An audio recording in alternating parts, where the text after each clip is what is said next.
മധുരമൊഴിയിലേക്ക് എല്ലാവർക്കും ഒരിക്കൽ കൂടി സ്നേഹസ്വാഗതം. ഏഞ്ചൽസ് ആർമിയുടെ കുടുംബങ്ങൾക്ക് വേണ്ടിയുള്ള ഒരു സ്വർഗീയ സമ്മാനം. നമ്മുടെ മക്കളെ വിശുദ്ധി വളർത്താൻ ഈശോ ആഗ്രഹിക്കുന്ന രീതിയിൽ സ്വർഗത്തിന് ഹിതകരമായ രീതിയിൽ വളർത്തുവാനുള്ള ഒരു ചെറിയ പരിശ്രമം നമ്മളൊപ്പം സഹായിക്കുന്ന നമ്മുടെ കുടുംബമുണ്ട്.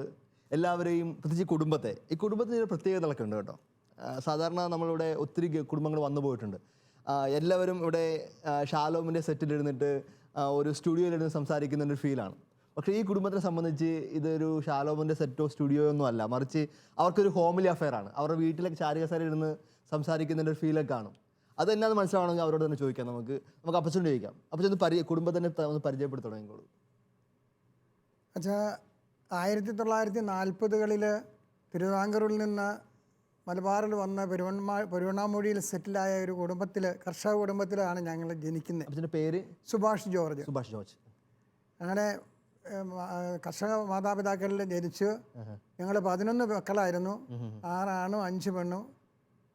അതിൽ ആണുങ്ങളിൽ മൂത്തയാളാണ് ഞാൻ. വിദ്യാഭ്യാസം എല്ലാ അരിഷ്ടതകളും വിഷമങ്ങളും കുടിയേറ്റത്തിൻ്റെതായി ഉണ്ടായിരുന്നെങ്കിലും മാതാപിതാക്കളെ ഞങ്ങളെ എല്ലാവരെയും പഠിപ്പിച്ചു. അങ്ങനെ 1967 എൻ്റെ കോളേജ് വിദ്യാഭ്യാസം കഴിഞ്ഞ് ഞാൻ എറണാകുളത്ത് വന്ന് ജോലിക്കായി അവിടെ സെറ്റിലാകുന്നു. ഇപ്പോൾ ഞങ്ങൾ എറണാകുളത്ത് എടപ്പള്ളിയിൽ താമസിക്കുന്നു.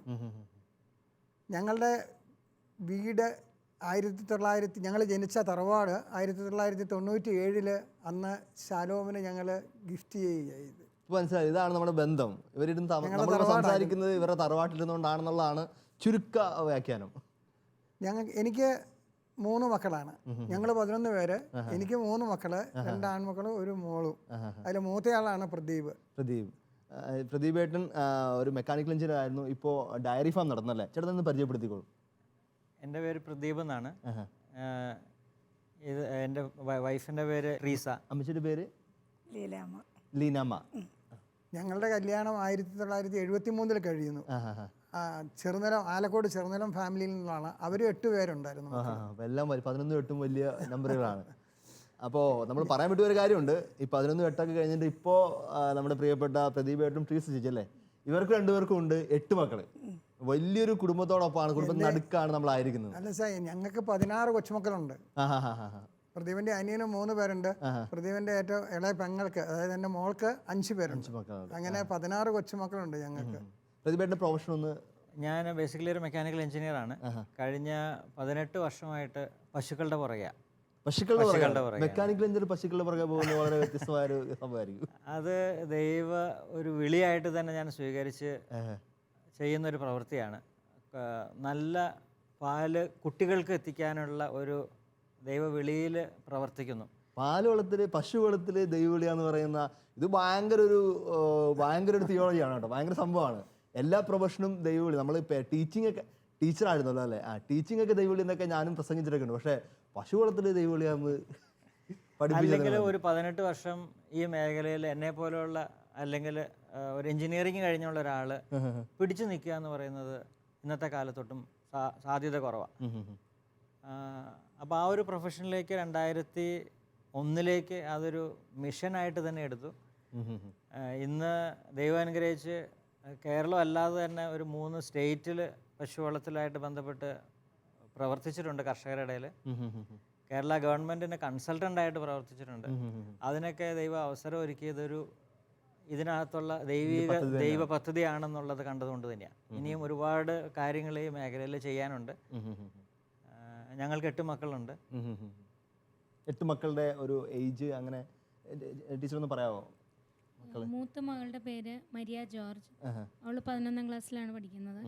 ഞങ്ങൾ 2001 വിവാഹിതരായി. 2001 ഞാൻ ഇങ്ങനെ 10ാം ക്ലാസ് കഴിഞ്ഞിട്ട് +1 പോകാൻ റെഡി ആയിക്കൊണ്ടിരിക്കുന്ന സമയമാണ് 2000. രണ്ടാമത്തെ മകളുടെ പേര് സിസിലിയ എന്നാണ്. അവളിപ്പോൾ ഈ വർഷം 10ാം ക്ലാസ്സിൽ പഠിക്കുന്നു. 3ാമത് മകനാണ്, അവൻ ജോസഫ് എന്നാണ് പേര്. അവൻ ഈ വർഷം 8ാം ക്ലാസ്സിൽ പഠിക്കുന്നു. പിന്നെ 4ാമത്തെ ആൾ അലക്സ് എന്നാണ് അവൻ്റെ പേര്. അവൻ 4ാം ക്ലാസ്സിലാണ് പഠിക്കുന്നത്. പിന്നെ അത് കഴിഞ്ഞ് ട്വിൻസാണ് ഞങ്ങൾക്കുണ്ടായത്. അവർ 1ാം ക്ലാസ്സിലാണ് പഠിക്കുന്നത്. മൂത്ത ആൾ ആൻ്റണി ജോർജ്, 2ാമത്തെ ആൾ ഫ്രാൻസിസ്. അങ്ങനെയാണ് അവരുടെ പേരുകൾ. പിന്നത്തെ മോള് 4 വയസ്സ് ആകുന്നു. ഈ നവംബറിൽ 4 വയസ്സാകും. അവളുടെ പേര് ക്ലാര എന്നാണ്. പിന്നെ ഇപ്പോൾ 8ാമത്തെ മകള്, അവൾക്ക് 2 മാസമായി. ആ 2 മാസം ആയുള്ളൂ. 2 മാസമേ ആയിട്ടുള്ളൂ. ജൂലൈ 5-ാം തീയതിയാണ് അവളുണ്ടായത്.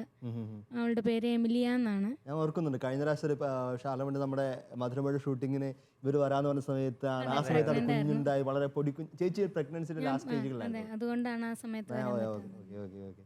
അപ്പോൾ നമ്മുടെ ഈ വലിയ കുടുംബത്തെ ഒരിക്കൽ കൂടി മധുരമഴയിലേക്ക് സ്വാഗതം ചെയ്യുന്നു. നമ്മുടെ ഇന്നത്തെ സബ്ജക്റ്റ് ഇച്ചിരി രസകരമായ സബ്ജക്റ്റാണ്. നമുക്ക് അതിന് വലിയ ഇൻട്രൊഡക്ഷൻ കൊടുക്കേണ്ട ആവശ്യമൊന്നുമില്ല. ഇത്രയും വലിയ കുടുംബത്തെ പരിചയപ്പെടുത്തുമ്പോൾ അതിന് മനസ്സിലാവും എന്താണെന്നുള്ളത്. ഈ വലിയ കുടുംബത്തോടൊപ്പം താമസിക്കുമ്പോൾ നമ്മുടെ മക്കൾക്ക് കിട്ടുന്ന എന്തൊക്കെ മൂല്യങ്ങളാണ് ആത്മീയമായിട്ടും ഭൗതികമായിട്ടും അവരുടെ വളർച്ചയിൽ, പ്രത്യേകിച്ച് ഗ്രാൻഡ് പേരൻസിനൊപ്പം താമസിക്കുന്നത്, ഈ വലിയ കുടുംബത്തിന് അംഗമായിരിക്കുന്നതൊക്കെ എങ്ങനെയാണ് അവരെ പ്രത്യേകിച്ച് ഈശോയെ നോക്കി നടക്കാനായിട്ട് സഹായിക്കുന്നത്. അത് തന്നെയാണ് നമ്മുടെ ഇന്നത്തെ മധുരമൊഴിയിലെ ചെറിയ സംസാര വിഷയവും. അപ്പോൾ നമുക്ക് ആദ്യം നമ്മുടെ അമ്മച്ചി തുടങ്ങാം. അമ്മച്ചി പറഞ്ഞു തുടങ്ങിക്കോളൂ. എങ്ങനെയാണ് നമ്മുടെ ഈ കുഞ്ഞുമക്കളൊക്കെ ആയിട്ടുള്ള ജീവിതവും അമ്മച്ചി മക്കൾക്ക് ഫോർമേഷൻ കൊടുത്തതും ഇപ്പോൾ കൊച്ചുമക്കൾക്ക് ഫോർമേഷൻ കൊടുക്കുന്നതൊക്കെ ഒന്ന് പറയാമോ അമ്മച്ചി? ഞാൻ പ്രദീപിനെ പ്രസവിച്ച് കിടക്കുമ്പോൾ എൻ്റെ വല്യമ്മ എന്നോട് പറഞ്ഞത്, മോളെ കൊച്ചിന് മുലപ്പാൽ കൊടുക്കുമ്പം നന്മ നിറഞ്ഞ മറിയുമ്പോൾ ചൊല്ലിക്കൊണ്ട് കൊടുക്കണം, അപ്പം കൊച്ചിന് നന്മ നിറയും. നന്മ നിറഞ്ഞ പറയുമ്പോൾ ചൊല്ലി കൊടുക്കുമ്പോൾ നന്മ നിറയും. അതുകൊണ്ടാണ് വലിയ നന്മ ചെയ്യാൻ ക്ഷീരവിപ്ലവം നടത്താനൊക്കെ ആയിട്ട് ഈ മകന് കടത്താൻ ഇത് പറയുന്നത്. ഇതേ വാചകങ്ങൾ തന്നെ ചാവറയച്ചൻ ആത്മാനുതാപത്തിൽ എഴുതി വെച്ചിട്ടുണ്ട്. ചാവറയച്ചൻ പറയുന്നുണ്ട്, എൻ്റെ അമ്മ എനിക്ക് മുലപ്പാലിനൊപ്പം നന്മ നിറഞ്ഞ മറിയമേയും കൂടി ചൊല്ലിത്തന്നാണ് എന്നെ വളർത്തിയത്, അതുകൊണ്ടാണ് എന്നെ ഒരു വിശുദ്ധ പുരോഹിതനായിട്ട് കർത്താവ് ഉയർത്തുന്നത് ചാവറച്ച് പിതാവ് പറഞ്ഞിട്ടുണ്ട്. അപ്പോൾ ഒരു മകൻ ഒരു ചാവറപ്പിതാവിൻ്റെ കട്ടൊക്കെ ഉണ്ട് കേട്ടോ, മൊത്തത്തിൽ പൊക്കക്കുറവും കഷണ്ടിയൊക്കെ വെച്ച് നോക്കുമ്പോൾ ഒരു ലുക്കൊക്കെ ഉണ്ട്. പറഞ്ഞു അമ്മച്ചി തുടർന്നോളൂ. അതുപോലെ എൻ്റെ അമ്മ എന്നോട് അന്ന് പറയുന്നതായിരുന്നു, എൻ്റെ അമ്മ അന്ന് വീട്ടിൽ ഒത്തിരി പേരൊക്കെ ഉണ്ട്, അപ്പോൾ അവരെന്തും ചെയ്തോട്ടെ, നമ്മൾ ചെയ്യാനുള്ളത് ചെയ്യുക. അതൊക്കെ ജീവിതത്തിൽ, കുടുംബജീവിതത്തിലൊക്കെ അത് വലിയൊരു അനുഗ്രഹമാണ്.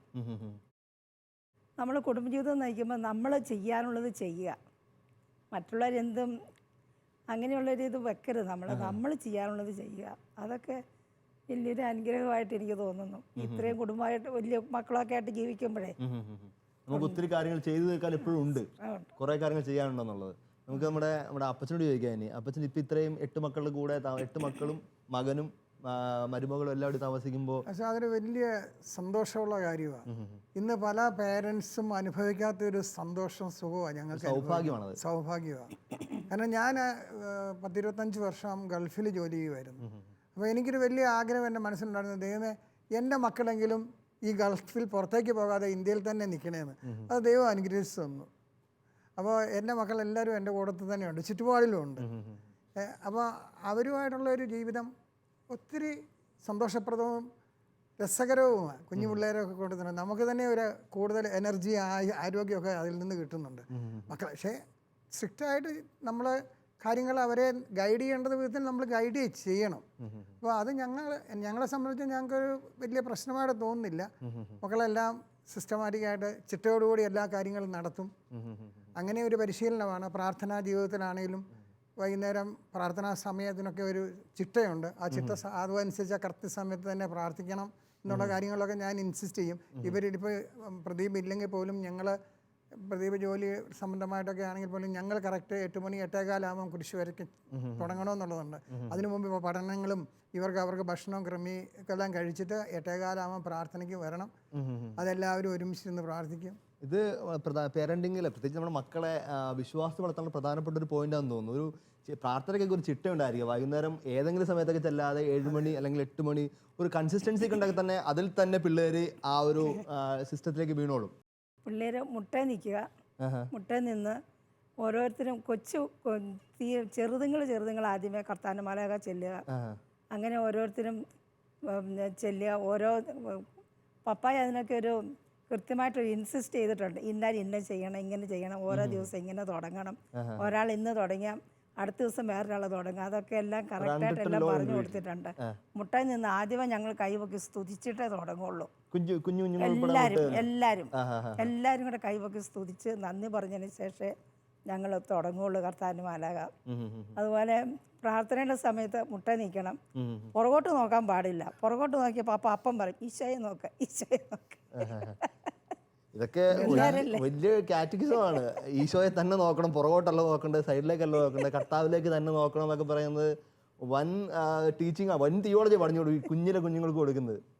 പിന്നെ വെച്ചാൽ ഞങ്ങൾക്ക് 5 രഹസ്യം എല്ലാവർക്കും കൂടെ ഓരോന്നോരോന്ന് ചെല്ലുമ്പോൾ കുറച്ച് പേർക്ക് ചെല്ലാൻ കിട്ടിയല്ലോ. അതുകൊണ്ട് 12 പേര് മൊത്തത്തിൽ വീട്ടിലുണ്ടല്ലോ അല്ലേ? അപ്പം ഞങ്ങള് 5 നന്മോറിയം വെച്ചിട്ട് ഓരോരുത്തർ ചെല്ലും. ഓരോ രഹസ്യവും 2 പേരാ ചെല്ലുന്നത്. അതുകൊണ്ട് ഉറങ്ങാനും അവർക്ക് സമയമില്ല, ഉറങ്ങാനും അലസാനും സമയമില്ല. എല്ലാവരും ഞങ്ങൾക്ക് 5-10 പേർക്ക് പക്കയാണ് പ്രാർത്ഥനയിൽ. ഓക്കെ. അതുപോലെ നമുക്കവിടെ കുറച്ച് സ്ഥലമുണ്ട് എറണാകുളത്താണെങ്കിലും. അപ്പം അവധി ദിവസങ്ങളിലൊക്കെ പപ്പ പിള്ളേരെ പണിയെടുപ്പിക്കും. കുറച്ച് പണിയെടുക്കണമെന്ന് നിർബന്ധം പാപ്പായ്ക്ക്. പ്രതിഭേട്ട, ഇവരുടെ രണ്ടുപേരും പ്രസൻസ് പ്രത്യേകിച്ച് അതുകൊണ്ട് നിങ്ങൾക്ക് കുറച്ചുകൂടി നിങ്ങളുടെ ഉത്തരവാദിത്തങ്ങൾ ലൈറ്റൻ ചെയ്ത് തരുന്നുണ്ടോ, അല്ലെങ്കിൽ നിങ്ങൾ വീണ്ടും ഉത്തരവാദിത്തം കൂടുതലായിട്ട് തോന്നുന്നുണ്ടോ? എന്താ ഇവരുടെ പ്രസൻസ് എന്താ നമുക്ക് ഫീൽ ചെയ്തിരുന്നത് വീട്ടിൽ? ശരിക്കും പല അവസരങ്ങളിലും ഇത് പറയാനൊരു അവസരം കിട്ടിയിട്ടുണ്ട്. അതായത് മാതാപിതാക്കളുടെ കൂടെ അല്ലെങ്കിൽ ഒരു പേരൻസിൻ്റെ കൂടെ അല്ലെങ്കിൽ പിള്ളേർക്ക് ഗ്രാൻഡ് പേരൻസിൻ്റെ ഒരു സപ്പോർട്ട് കിട്ടുക. ശരിക്കും എനിക്ക് ഏറ്റവും കൂടുതൽ ഫീൽ ചെയ്തിട്ടുള്ളത് ഒരു ആത്മീയ അന്തരീക്ഷം വീടുകളിൽ കിട്ടാനായിട്ടും അത് നിലനിന്ന് പോകാനായിട്ടും. അപ്പം നമ്മൾ ചിലപ്പം ഒരു പണ്ട് കാലങ്ങളിലറിയാം, നമ്മൾ വിവാഹം കഴിച്ചു കഴിഞ്ഞാൽ കുറച്ച് നാൾ വീടുകളിൽ നിന്നിട്ടായിരിക്കും പലപ്പോഴും മാറി താമസിക്കുക, അങ്ങനെയൊക്കെ ചെയ്യുന്നത്. ഒരു ഗൈഡൻസും അതല്ലെങ്കിൽ ഒരു ഫോർമേഷൻ നമുക്ക് കിട്ടുന്നുണ്ട്, കണ്ടുപഠിക്കുന്നുണ്ട്. ആ ഒരു കാരണം അതല്ലെങ്കിൽ നമ്മൾ ചിലപ്പം ഇന്നത്തെ കാലഘട്ടത്തിലൊക്കെ ഒറ്റയ്ക്ക് തന്നെ പെട്ടെന്ന് മാറിയാൽ നമ്മൾ ഈ ആത്മീയ അല്ലെങ്കിൽ സ്പിരിച്വാലിറ്റിയിൽ വളരാനായിട്ട് അല്ലെങ്കിൽ അതിൽ നിന്ന് മാറിപ്പോകാനുള്ള സാധ്യതകൾ കൂടുതൽ കിട്ടാണ്ട് പോകും. ഇത് ശരിക്കും മക്കൾക്ക്, പിള്ളേർക്കാണേലും പ്രാർത്ഥനയുടെ കാര്യത്തിലാണെങ്കിലും ശരിക്കും അത് കിട്ടുന്നുണ്ട്. അവർക്ക് ഇപ്പം ഞങ്ങൾ തന്നെ ആണെങ്കിലും ചിലപ്പോൾ ഞങ്ങൾ വഴക്ക് പറയുമ്പോഴായിരിക്കും ഓടി നേരെ എൻ്റെ പപ്പയുടെ മമ്മിയുടെ അടുത്തേക്ക് പോകും. അല്ലെങ്കിൽ അവിടെ എന്തെങ്കിലും പ്രശ്നം ഉണ്ടെങ്കിൽ അവിടെ നിന്ന് പപ്പ ഇങ്ങനെ പറഞ്ഞു. അപ്പോൾ അങ്ങോട്ടും ഇങ്ങോട്ടും, അതായത് ഇങ്ങനെയാണൊരു ലൈഫ് എന്ന് മനസ്സിലാക്കാൻ അവർക്ക് എപ്പോഴും അവസരം കിട്ടിയിട്ടുണ്ട്. അതിന് എപ്പോഴും ഇത് ഭയങ്കര ഒരു കൺസേൺ സൈക്കോളജിയാണ് നമ്മളിപ്പോൾ പറഞ്ഞത്. നമ്മൾ വീട്ടിൽ സൈക്കോളജി നിയമം ഉപയോഗിക്കുന്നില്ലെങ്കിൽ പോലും വളരെ അപ്ലൈഡ് സൈക്കോളജിയാണ്. അതായത് ഒരാൾ മുറിവ് കൊടുക്കുന്നുണ്ടെങ്കിൽ ആരെങ്കിലും കൊടുക്കണമല്ലോ കുറച്ച് മുറിവുകളൊക്കെ, അല്ലെങ്കിൽ പിള്ളേർ പറഞ്ഞ് പഠിക്കത്തില്ലല്ലോ. കുറച്ച് ആൾ വെച്ച് ടഫായിട്ട് കൊടുക്കുന്നു, മറ്റേ ഭാഗത്ത് ലൈറ്റായിട്ട് കൊടുത്ത് ആശ്വസിപ്പിക്കുന്നു, ഒരാൾ തല്ലി ഓടിക്കുന്നു, മറ്റേ ആൾ പൊതിഞ്ഞ് കെട്ടി കൊടുക്കുന്നു. അതായത് വീട്ടിൽ പേരൻസ് മാത്രം ഉള്ളപ്പോൾ അല്ലെങ്കിൽ മക്കൾ കുറവൊക്കെ ആകുമ്പോൾ ഈ ഒരു സാധനം കിട്ടാതെ പോകുന്നുണ്ട്. ശരിക്കും അതിനറിയോ, ഇപ്പം നേരത്തെ പറഞ്ഞ പ്രാർത്ഥനയുടെ കാര്യത്തിലാണെങ്കിൽ പോലും ഇപ്പോൾ 1ൽ പഠിക്കുന്ന ആൾക്കാർ അല്ലെങ്കിൽ LKG പഠിക്കുന്നവർ വരെ പ്രാർത്ഥനകൾ തന്നെ പഠിക്കുക. കാരണം എല്ലാവരും കൂടെ ചെല്ലുകയും എണ്ണം കൂടുതലുണ്ടല്ലോ, എണ്ണം കൂടുതൽ വരുമ്പോൾ അവിടെ ആളുകൾ ചെല്ലുമ്പോൾ ഇവർ പെട്ടെന്ന് പഠിക്കുക, ഇവർ കേട്ട് പഠിക്കുകയാണ്. കാരണം എനിക്ക് വന്നത് എല്ലാവരും തന്നെ രഹസ്യങ്ങളും ഒക്കെ പഠിച്ചത് ഈ കേട്ടാ പഠിച്ചിരിക്കും. ഞാൻ കുഞ്ഞായിരുന്നപ്പോഴത്തേക്ക് ഞാൻ അളവില്ലാത്ത കാണാതെ പെട്ടെന്ന് പഠിച്ചത്. ഞാൻ പഠിച്ചത് എനിക്ക് തോന്നുന്നു എൻ്റെ ചേച്ചി എന്നെ പഠിപ്പിച്ചത്. അതുകൊണ്ട് തന്നെ ഞാൻ പുതിയ അളവില്ലാത്ത തന്നെ പഠിച്ചേക്കുന്നത്, പുതിയ രഹസ്യങ്ങൾ. പക്ഷേ എൻ്റെ ചേച്ചിയൊരു കുഞ്ഞുണ്ട്, അവളിപ്പോൾ 3ാം ക്ലാസ്സിലായിട്ടുള്ളൂ. അവൾ ചെല്ലുന്നത് പഴയ മലയാളമാണ്. ഞാൻ ഇപ്രാവശ്യം ഞാൻ ഞെട്ടിപ്പോൾ അവൾ ഈ പുതിയ മലയാളം പോലും വൃത്തിക്ക് അവൾക്ക് അറിയത്തില്ല. പക്ഷെ അവൾക്ക് മുഴുവൻ മലയാളം ഇവിടെ വായിക്കാനും അറിയത്തില്ല ശരിക്കും. പക്ഷെ അമ്മച്ചി ചെല്ലുന്നത് കേട്ട് അവൾ പഴയ മലയാളം, പഴയ നന്മ നിറഞ്ഞ പറയും, പഴയ സ്രോതസ് എല്ലാം പഴയ പ്രാർത്ഥനയാണ് ചെല്ലുന്നത്. കാരണം അമ്മച്ചി അവൾ മാത്രമേ പലപ്പോഴും വീട്ടിലുള്ളൂ. അവർ രണ്ടുകൂടെയാണ് പ്രാർത്ഥന ചെല്ലുന്നതും എല്ലാ പരിപാടികളൊക്കെ തീർക്കുന്നത്. ഈ കേട്ട് പഠിക്കുക, പ്രത്യേകിച്ച് ഗ്രാൻഡ് പേരൻസിൻ്റെ കൂടെ ഇരുത്തി പഠിക്കുക എന്നുള്ള വളരെ പ്രധാനപ്പെട്ട കാര്യം തന്നെയാണ്. പക്ഷേ എനിക്ക് അതിനകത്ത് തോന്നിച്ചിട്ട് വേറൊരു കാര്യം, പിള്ളേർ വളരുന്നത് ശരിക്കും കളിച്ചും അതുപോലെ വഴക്കിട്ടുമൊക്കെയാണ് പിള്ളേർ വരുന്നത്. വഴക്കിടും, അവരപ്പം തന്നെ മറന്നു പോകും, വീണ്ടും ഒരുമിച്ച് കളിക്കും. ഇവർക്ക് പരാതി പറയാനും ഒക്കെ സ്ഥലങ്ങൾ ഇല്ലാത്തത് ഇന്നത്തെ കാലത്ത് വലിയൊരു വിഷയമായിട്ട് ഞാൻ കാണുന്നുണ്ട്. ഇത് ഞങ്ങളുടെ അടുത്ത് മാത്രം വന്ന് പറയണമെന്നില്ല, ചിലപ്പം പകൽ സമയത്ത് ഞാൻ വരാൻ താമസിച്ചാൽ തന്നെ ഇവർക്ക് പറയാൻ ഒരുപാട് സ്ഥലങ്ങളുണ്ട്. അല്ലെങ്കിൽ വീട്ടിലാണെങ്കിലും പപ്പായാണെങ്കിലും മമ്മിയുടെ അടുത്ത് പോയി പറയാം, അല്ലെങ്കിൽ അമ്മയുടെ അടുത്ത് വന്ന് പറയാം. പല സ്ഥലങ്ങളിൽ പിള്ളേർക്ക് അവരുടെ വിഷമങ്ങളും തുറന്നു പറയാൻ കുറേ സ്ഥലങ്ങളുണ്ട്. ഇപ്പൊ സ്കൂളിലൊക്കെ പല സ്കൂളുകളിൽ, ഇപ്പൊ എല്ലാ സ്കൂളിലും തന്നെ എനിക്ക് തോന്നുന്ന സൈക്കോളജിയുടെ ഒരു റൂമുണ്ട്, സൈക്കാസ്ട്രിക് അസിസ്റ്റന്റിന് വേണ്ടി ഒരു റൂമുണ്ട്. കാരണം ചെന്ന് പറയാനും തുറന്നു പറയാനും പറ്റാത്തതുകൊണ്ട് പിള്ളേർക്ക് ഒത്തിരി സ്ട്രെസ്സും സ്ട്രെയിനും കൂടുന്നു പറയുന്നുണ്ട്. ടീച്ചർ ആയതുകൊണ്ട് ഇത് പെട്ടെന്ന് മനസ്സിലാവുമല്ലോ അല്ലേ. അപ്പോൾ ഇത് വീട്ടിൽ തന്നെ നമ്മളൊരു ഹീലിങ്ങിന്റെ ഒരു സോഴ്സ് കൊടുക്കുകയാണെങ്കിൽ as A best parenting. Okay, അതിനകത്ത് ഞങ്ങൾക്ക് മക്കൾ കൂടുതലുള്ളതുകൊണ്ട് വേറെ അഡീഷണൽ ബെനിഫിറ്റും കൂടി ഉണ്ട്. പിള്ളേർ തന്നെ അങ്ങോട്ടും ഇങ്ങോട്ടും നീ എന്താടി അങ്ങനെ ചെയ്യുന്നത്, അല്ലെങ്കിൽ അവർ എന്താ പറയുക, അവരുടെ മുകളിൽ അവർ തന്നെ അഡ്വാൻസ് ഉണ്ടോ, അവർക്ക് നമ്മളത് ഫീൽ ചെയ്യുന്നുണ്ട്. 2-3 പേരുള്ളവർ തന്നെ കഷ്ടപ്പെടുന്നു. ഇതെങ്ങനെ നിങ്ങൾ ഇങ്ങനെ സാധിക്കുന്നതെന്നൊക്കെ ഞങ്ങളോട് ചോദിക്കാറുണ്ട്. പക്ഷെ നമുക്കത് തോന്നിയല്ല, കാരണം അവർ തന്നെ അഡ്ജസ്റ്റ് ചെയ്തോളുക. വലിയ കുടുംബങ്ങളിലാണല്ലോ ഏറ്റവും നന്നായിട്ട് ആത്മീയ ഫോർമേഷൻ സംഭവിക്കുന്നത്. പണ്ട് പ്രത്യേകിച്ച് പഴയകാല വീടുകളിലൊക്കെ മക്കൾ കൂടുതൽ വീട്ടിൽ നിന്ന് കുറേ അച്ഛന്മാർ, സിസ്റ്റേഴ്സ്, അല്ലെങ്കിൽ തന്നെ സൺഡേ സ്കൂൾ അധ്യാപകരായിട്ടൊക്കെ തന്നെ ആത്മായ നേതൃത്വമൊക്കെ വന്ന എല്ലാം കൂടുതലും മക്കളുടെ വീട്ടിൽ നിന്നൊക്കെ ആയിരുന്നു. തിജി പ്രധാനപ്പെട്ട റോൾ എപ്പോഴും വല്യമ്മച്ചിയൊക്കെ തന്നെയാണ്. എൻ്റെ വല്യമ്മച്ചിയാണ് എന്നെ ആദ്യമായിട്ട് പള്ളി പിടിച്ചുകൊണ്ട് പോയിക്കൊണ്ടിരുന്നത്. ഈ അമ്മച്ചി വീട്ടിൽ എങ്ങനെയാണ്, വല്യമ്മച്ചിയുടെ റോൾ എന്താണ് ശരിക്കും ഈ മക്കളുടെ ഒരു ആത്മീയമായ കാര്യങ്ങളിൽ? അപ്പച്ചൻ കൂടുതൽ അധികവും പറഞ്ഞതൊക്കെ തന്നെ ഒരു സ്വഭാവ രൂപീകരണവും അതുപോലത്തെ കാര്യങ്ങളൊക്കെ ആണല്ലോ. അമ്മച്ചിയാണല്ലോ കുറച്ചുകൂടി അകത്തേക്ക് പോകുന്ന കാര്യങ്ങൾ. പിള്ളേർ രാവിലെ എഴുന്നേറ്റെന്നാൽ മിക്കവാറും ഞങ്ങൾക്ക് ഈ വിൻസെൻഷൻ ആശ്രമം അടുത്താണ്, തൊട്ടടുത്ത ആശ്രമം. അവിടെ 5:30 ആരാധനയുണ്ട്. അപ്പം ഞാൻ കുറച്ച് എന്തെങ്കിലുമൊക്കെ സഹായം അടുക്കള ചെയ്ത് വെച്ചിട്ട് ഞങ്ങൾ രണ്ടുപേരും കൂടെ പോകും. പിന്നെ ഇവർ പ്രദീപും പിള്ളേരും കൂടെ എടപ്പള്ളി പോകും. എടപ്പള്ളി പിള്ളേർ അവിടെ 6 മണിക്ക് കുർബാന. പിള്ളേർക്ക് വന്നിട്ട് മൂത്തവർക്ക് 2 7 മണിക്ക് പോകണം. അപ്പോൾ 6 മണിക്ക് കുർബാനയ്ക്ക് പോയെങ്കിലേ പറ്റുള്ളൂ. അതുപോലെ തന്നെ ഭക്ഷണം കഴിക്കുന്നതിന് മുമ്പാണെന്നാലും പ്രാർത്ഥിച്ചിട്ടേ തുടങ്ങുള്ളൂ. പ്രാർത്ഥിച്ചത് പപ്പ ഇല്ലെങ്കിലും പിള്ളേരാണെന്നാലും ഉറക്കെ പ്രാർത്ഥിക്കണം. രാവിലത്തെ പ്രാർത്ഥന ഭക്ഷണത്തിന് മുമ്പിലിരുന്നാണെങ്കിലും അതൊക്കെ പിള്ളേരെ ഉറക്കെ പ്രാർത്ഥിച്ചിട്ട് ഭക്ഷണം കഴിക്കാൻ തുടങ്ങുള്ളൂ. ഭക്ഷണം തന്നെ നന്ദിയൊക്കെ പറഞ്ഞ്.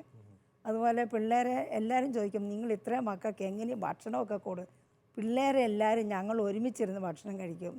വീട്ടിലുള്ളപ്പം ഒരുമിച്ചിരുന്ന് ഭക്ഷണം കഴിക്കും. എന്ത് കറി കൊടുത്തോ എന്ത് കൊടുത്തോ പിള്ളേർ ഇതെന്താ ഇത് ചോദിക്കുകയില്ല.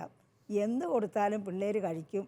ഇതൊത്തിരി അമ്മമാർക്കുള്ള ആശ്വാസം തരുന്ന ഒരു വാക്കായിരിക്കും. കഴിക്കുന്നില്ല ഒരപ്പം പോലും തിന്നുന്നില്ലെന്ന് പരാതിയൊക്കെ അല്ലേ? എനിക്ക് തോന്നുന്നുണ്ടല്ലോ, ഞങ്ങൾക്ക് കിട്ടിയ വലിയൊരു ഇതാണ് ബ്ലെസ്സിങ് തന്നെ. കാര്യം എന്തും കഴിക്കും. That's great. അത് എക്സെപ്ഷണൽ ആണ് കേട്ടോ. എക്സെപ്ഷനിലാണ്. കാര്യം നമുക്ക് അത് പപ്പായും അമ്മയും കൊടുത്ത നമ്മളുടെ ഒരു ഫാമിലി ബാക്ക്ഗ്രൗണ്ടിൽ നിന്ന് കിട്ടിയതാ. 5 ലിറ്റർ കുക്കറിൽ സാമ്പാർ വെച്ചാൽ ചിലപ്പോൾ ഞങ്ങൾക്ക് ഒരു നേരം കഴിക്കാനേ ഉണ്ടാവുള്ളൂ. അപ്പോൾ പിള്ളേർ അപ്പോൾ അങ്ങനെ എനിക്ക് തോന്നുന്നു അതൊക്കെ ആ ഒരു ആത്മീയതയിൽ വന്ന ഒരു ജ്ഞാനത്തിൽ നിന്ന് കിട്ടുന്നതായിരിക്കും. അമ്മച്ചി നേരത്തെ വന്നൊരു പോയിന്റ് ഒന്ന് സ്ട്രെസ് ചെയ്യാൻ ഞാൻ ആഗ്രഹിക്കുകയാണ്. നമ്മുടെ വീട്ടിലൊക്കെ ഈ ഭക്ഷണത്തിന് മുമ്പ് പ്രാർത്ഥിക്കലൊക്കെ ഇച്ചിരി കുറവാണ് കേട്ടോ. അത് പ്രത്യേകിച്ച് നമ്മുടെ ഒരു കൾച്ചറിൻ്റെ ഭാഗമാണ്. നമ്മുടെ കേരളത്തിൽ അതിപ്പോഴും ഒരു ശീലമായിട്ടൊന്നും വരുന്നേ ഉള്ളൂ. നമ്മുടെ പല വീടുകളിലും ഇല്ല. ഞാനിപ്പോൾ ഫിലിപ്പീൻസിൽ പഠിക്കുകയാണ്. ഞാൻ പലപ്പോഴും ചമ്മുന്നൊരു കാര്യമാണ്, നമ്മൾ നാട്ടിൽ ഇങ്ങനെ ചെയ്യാത്തതുകൊണ്ട് സെമിനാറിൽ കയറിയ ശേഷം അത് ശീലിച്ചിട്ടുണ്ട്. എന്നാൽ നമ്മുടെ ഒരു ജീവിതത്തിന് മൊത്തം ഭാഗമായിട്ടില്ല. ആൾക്കാർ റെസ്റ്റോറൻറ്റിൽ പോയാൽ പോലും അവരവിടെ നിന്ന് പ്രാർത്ഥിക്കും. അത് ഉറക്കം തന്നെ പ്രാർത്ഥിക്കും. നമ്മളറിയാതെ സ്പൂണൊക്കെ വെച്ച് തോണ്ടി തുടങ്ങുമായിരിക്കും. അപ്പോഴാണ് ഫാദർ. അപ്പോൾ അവർക്ക് ചമ്മല നമ്മളെ കറക്റ്റ് ചെയ്യാനേ, ഫാദർ ലെറ്റ്സ് പ്രേ. നമ്മൾ ചമ്മി സാധനമൊക്കെ താഴെ വെച്ചിട്ട് നമ്മൾ തന്നെ in the name of the father വെക്കണം. അത് ശരിക്കും അത് എല്ലാവരുടെയും ആ സ്കൂളിലൊക്കെ തന്നെ ഒരു കൾച്ചറാണ്. സ്കൂളിൽ എല്ലായിടത്തും ഒരു കൾച്ചറായി മാറി. നമുക്ക് ഇതുവരെ നമ്മുടെ നാട്ടിൽ അതൊരു കൾച്ചറായിട്ടില്ല. ഇതിപ്പോൾ നിങ്ങളുടെ വീട്ടിൽ പ്രാക്ടീസ് സംതിങ് ഗ്രേറ്റ്. ശരിക്കും എല്ലാ കത്തോലിക്ക വീട്ടിലും വരണമെന്നാണ് എൻ്റെ സ്വപ്നം. അതൊക്കെ പപ്പായുടെ ഒരു പ്രത്യേക ഒരു ഇത് കൊണ്ട് പപ്പ വരുമ്പം ചോദിക്കും, പ്രാർത്ഥിച്ചിട്ടാണോ തുടങ്ങിയത്? അത് പപ്പായുടെ ഒരു റോള് വലുതാകട്ടോ എല്ലാത്തിനും. അച്ഛാ, ഇതിനകത്തൊക്കെ ഒരു ഇൻസ്പിറേഷൻ കിട്ടിയത് നേരത്തെ പപ്പ പറഞ്ഞല്ലോ, ഒരു 11 പേരുടെ കുടുംബം. മമ്മിയുടെ വീട്ടിൽ അവർ 8 പേര്. ഞങ്ങൾ കസിൻസ് എല്ലാം കൂടെ വർഷത്തിൽ ഈ പറഞ്ഞ ഞങ്ങളുടെ വീട്ടിൽ കൂടും. പണ്ട് മുതലേ ഇവിടെ കൂടും. അപ്പോൾ എനിക്ക് 10-44 ഫസ്റ്റ് കസിൻസ് ഉണ്ട്. അതിൽ ഏറ്റവും മൂത്ത ആൾ ഞാനാണ്. ഏറ്റവും മൂത്ത ആൾ ഭയങ്കര ഉത്തരവാദിത്തമാണ്. അപ്പോൾ ഞങ്ങളുടെ ഇന്ന് ഞങ്ങൾ ഈ കാലഘട്ടത്തിലും വർഷത്തിൽ 1 അല്ല 2 പ്രാവശ്യം ഒന്നെങ്കിൽ അമ്മച്ചിയുടെ ആണ്ടിനോ ചാച്ചൻ്റെ ആണ്ടിനോ അല്ലെങ്കിൽ എന്തെങ്കിലും പരിപാടി കാണും, കല്യാണം മാമോദീസയായിട്ട് എന്തെങ്കിലും ആക്ടിവിറ്റി കാണും. ഞങ്ങളുടെ ആ കൂട്ടായ്മ എന്നെയൊക്കെ ഒരുപാട് ഇൻസ്പയർ ചെയ്തിട്ടുണ്ട്.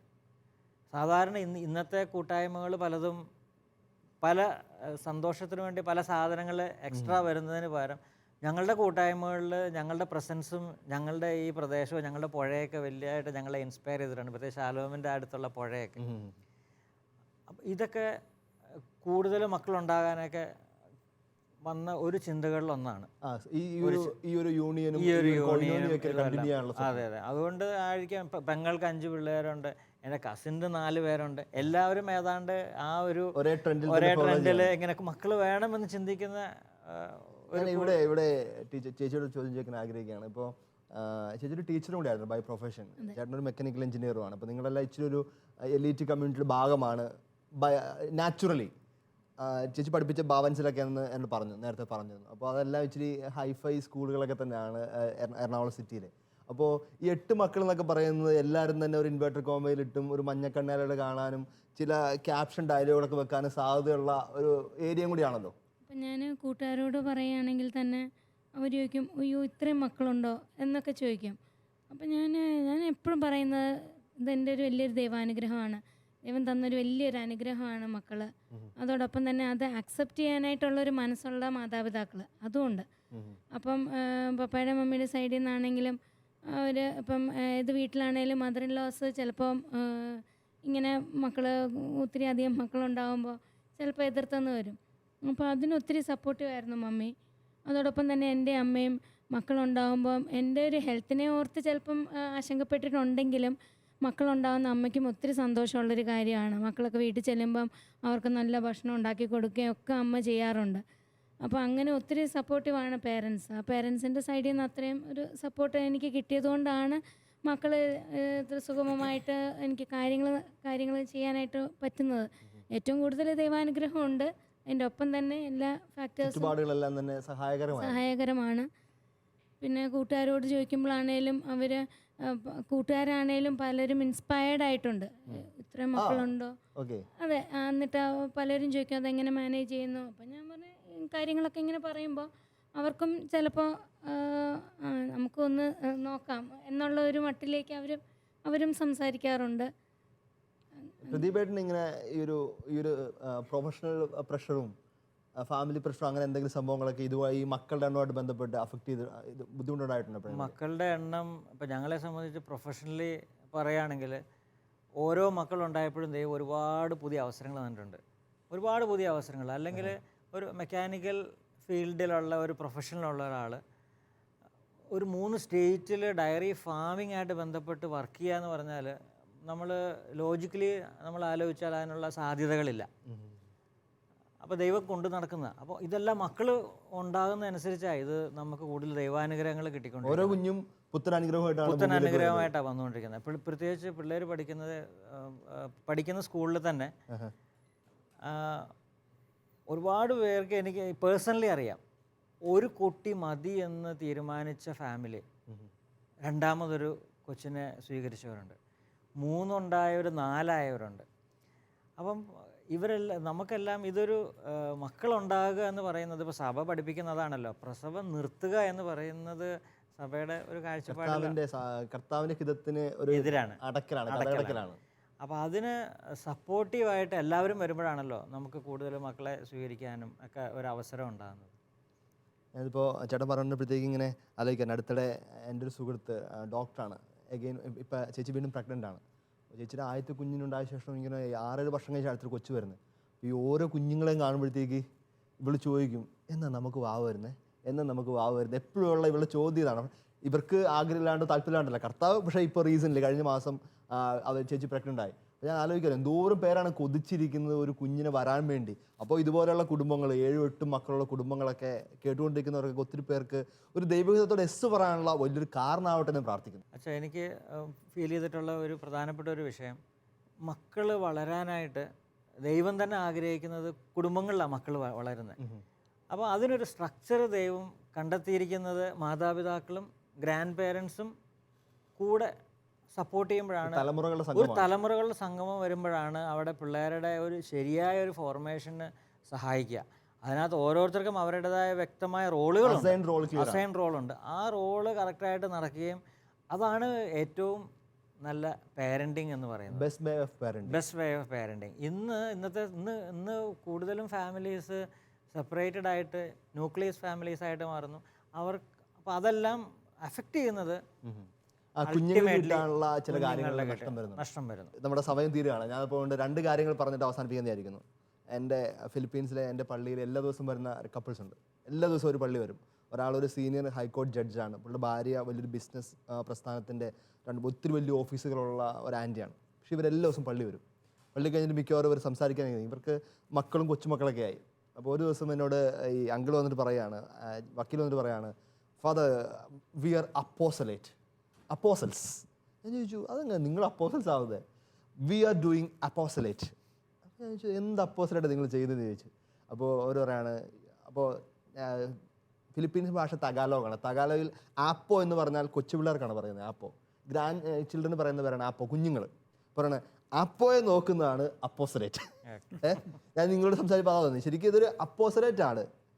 കുഞ്ഞുങ്ങളെ അടുത്തൊരു തലമുറയെ കർത്താവിൻ്റെ കരങ്ങളായിട്ട് വാർത്തെടുക്കുക എന്നുള്ളത് അത് എല്ലാ കുടുംബങ്ങൾക്കും അങ്ങനെ ഉണ്ടാവട്ടെ എന്ന് നമുക്ക് പ്രാർത്ഥിക്കാം.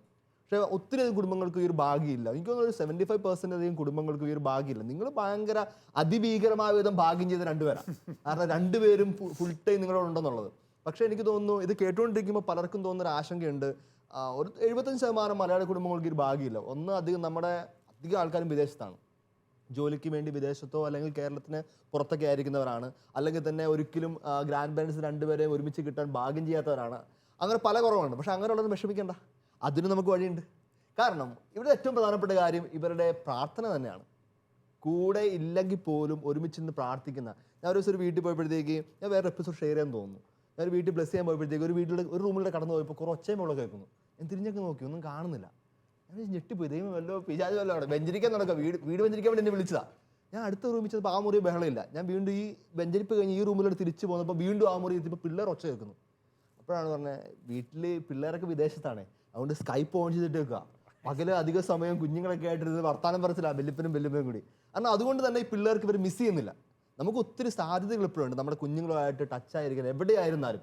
അതിനേക്കാൾ അതിലുപരിയായിട്ട് തന്നെ അവർക്ക് വേണ്ടി എല്ലാ ദിവസവും പ്രാർത്ഥിക്കലും അവർ ഓർക്കലും സാധിക്കുമ്പോഴൊക്കെ അവരെ കണ്ടുമുട്ടലൊക്കെ ആയിട്ടും. അതുകൊണ്ട് അങ്ങനെ പറ്റാത്ത ആർക്കും ഒരു കുറ്റബോധമോ ഒരു മനോവിഷമോ ഒരു നിരാശയ്ക്കൊന്നും ഇവിടെ കാരണമില്ല. നമുക്ക് ഒരുമിച്ച് ഒന്നു ചേർന്ന് പ്രാർത്ഥിച്ച് എല്ലാ കുടുംബങ്ങളും തമ്മിൽ അനുഗ്രഹിക്കാം. പ്രത്യേകിച്ച് ഗ്രാൻഡ് പാരൻസിന് പ്രസൻസ് ഇല്ലാത്ത കുടുംബങ്ങളൊക്കെ സ്വർഗത്തിൻ്റെ ഗ്രാൻഡ് പാരൻസ് ആയി. ഈശോയുടെ ഗ്രാൻഡ് പാരൻസ് ആരാന്നറിയാമല്ലേ? ഈശോയുടെ ഗ്രാൻഡ് പാരൻസ് ആരാ? അന്നയും ജോവാക്യവും. അവരുടെ മാധ്യസ്ഥം കൂടി ഈ ഒരു രാത്രി നമുക്ക് എല്ലാ ഗ്രാൻഡ് പാരൻസിനെ സമർപ്പിച്ച് പ്രാർത്ഥിക്കാം. നമുക്കൊന്ന് ചേർന്ന് കുടുംബം മുഴുവൻ ചേർന്ന് ഈശോയുടെ തിരുഹൃദയത്തിന് മുമ്പിൽ ചേർന്ന് നിൽക്കട്ടെ.